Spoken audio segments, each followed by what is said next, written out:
Estamos de volta com o Band Entrevista, hoje falando sobre os 59 anos da capital do país. O nosso entrevistado é o arquiteto Antônio Carlos Carpinteiro, que está nos dando uma verdadeira aula aqui de Brasília. Brinquei com ele que eu quero pelo menos a metade da memória dele, porque lembra de absolutamente, sabe, né, de absolutamente tudo. Passados esses 59 anos, portanto, o que planejaram, o que visualizaram, pensaram em Brasília lá atrás, hoje em dia está tudo muito diferente com relação ao planejamento inicial? Olha, sim e não.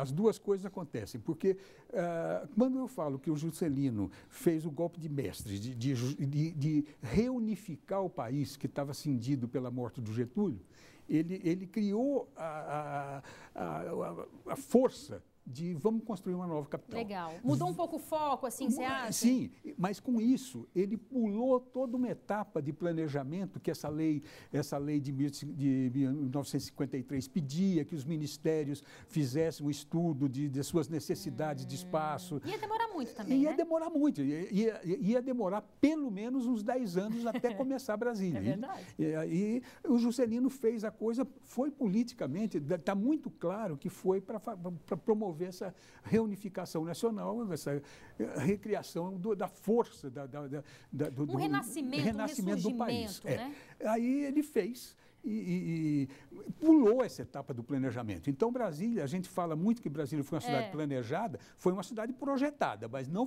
planejada, porque o planejamento regional não foi feito. Quando foi feito o concurso com 26 concorrentes, o concurso para escolher o plano piloto que escolheu o Lúcio Costa, quando fez o concurso, já tinha o núcleo, a Cidade Livre, que era o núcleo bandeirante, a Cidade Livre já existia, já veio trabalhador, antes de começar a cidade, estava em Seca, no Nordeste. Então, Vila do IAPI ali, aquela... todo o próprio núcleo bandeirante, que ele foi transformado, ele foi harmonizado, foi arrumado na década de 60, 70 principalmente, ele foi arrumado, mas era um acampamento. Para abrigar os trabalhadores. Chamava Cidade Livre, né? Para abrigo de trabalhador mesmo. E não foi feito para abrigar, os trabalhadores chegaram antes do concurso. Não é o concurso feito para começar a construção, não. Foi antes do concurso. Vai ter uma cidade, não sei aonde. Que interessante. Tinha uma seca, tinha um desemprego no Nordeste muito grande na época. Então eles vieram. E isso criou uma coisa que ninguém esperava, que é uma população trabalhadora que o governo achava que a cidade ia ficar com os 500 mil habitantes que a lei pedia. E os trabalhadores chegaram, imediatamente precisou se fazer. Taguatinga foi em 58, Gama e Sobradinho em 59. Tudo para abrigar esses trabalhadores também? Uma estrutura mínima para que eles pudessem ter. Aí eles fizeram essa coisa de criar cidades satélites que não estava no plano do Lúcio Costa. Então desde aquela época então, já existiam as cidades satélites, né? Sim, eram oficiais. Sobradinho, Taguatinga e Gama eram 3 cidades que foram feitas. Taguatinga foi pensada como um núcleo rural. Era para ser um núcleo de chácaras. Até recentemente ainda tinha algum resíduo das chácaras de Taguatinga, o Noyama e algumas coisas assim. Mas depois, Taguatinga imediatamente se tornou a maior cidade satélite.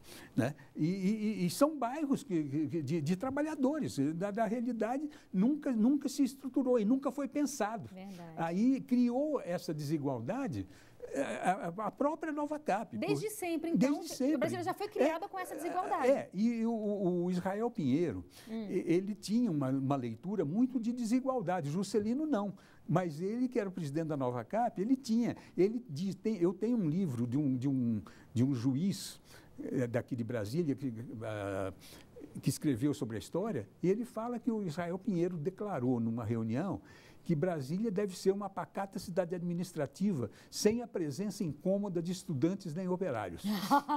Uma ilha da fantasia. Exatamente, né? isso Israel Pinheiro pensava. E foi isso que presidiu essa ideia das cidades satélites, que ficaram bairros distantes, sem emprego, porque... E distantes em todos os sentidos, né? Economicamente falando, exatamente. Porque assim, a proximidade física hoje em dia é muito grande, mas é uma desigualdade absurda. Quer dizer, esse é talvez um dos grandes desafios. A desigualdade hoje é do país. A gente vê, ela naturalmente, você vê em Palmas, aconteceu a mesma coisa, só que em Palmas criou-se um bairro à parte sul, sul de Palmas. E Brasília criaram uma cidade satélites oficiais. Eles fizeram a estrada Parque de Contorno, essa estrada que passa pelo Colorado, vai pela entrada de Braslândia, faz o pistão sul e norte de Taguatinga, entra pela Papuda, por ali pela área da Marinha, Papuda, São Sebastião, cai na barragem, chega no Colorado de volta. Essa estrada, eles chamaram de via sanitária. Era uma via, teoricamente, não podia ter ocupação dentro de Brasília, dentro dessa área. Ela corre pelo divisor de água da bacia do Rio Paranoá. Essa estrada, ela foi feita e a própria Nova Cap criou os loteamentos do lago, o Parkway, todas essas coisas de lotes grandes que não estavam no plano também. Então a cidade cresceu tanto para pobre como para rico, fora das normas. Entendi. Poxa, que prazer ter você aqui conosco, por nos dar essa aula aí de história, de arquitetura de Brasília. Muitíssimo obrigada, viu? A gente deseja aí muito boa sorte para a nossa capital, né? Que as desigualdades diminuam, que a gente consiga viver de uma forma mais plena e mais equilibrada em todos os sentidos. Claro. Muito obrigada, viu? E eu que agradeço. E o Band Entrevistas de hoje fica por aqui. Muito obrigada pela sua audiência e companhia. A gente volta na próxima semana. Eu espero você. Até lá. Tchau, tchau.